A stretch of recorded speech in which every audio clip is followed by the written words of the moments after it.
Alright, tunghayan natin tong third quarter and OT highlights ng Ginebra. Ayun, nagipagsalpukan si Japit Aguilar sa loob. Ayun no, easy to Japit Aguilar yan. Then ito naman si Justin Brownlee.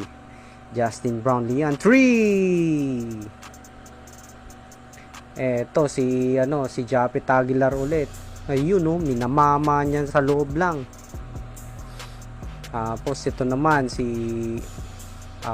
Scottie Thompson, 3 points ulit. Ito yung highlights na pang Ginebra lang. Ayun no, nagpenetrate si Justin Brownlee sa loob, kaso hindi pumasok nung una, pero na recover niya.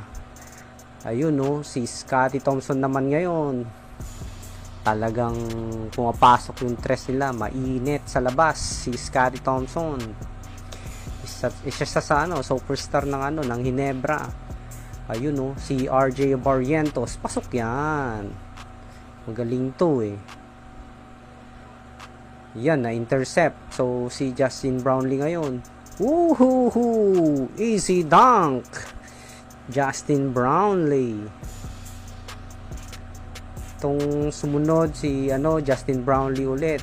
Tapos tong 3 points na to is si Stephen Holtz. Pasok yan.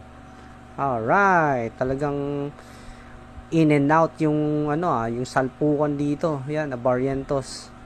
Na-shoot niya, kaya eto naman, overtime naman tayo. Ayan si Japit Aguilar ulit. Easy dunk.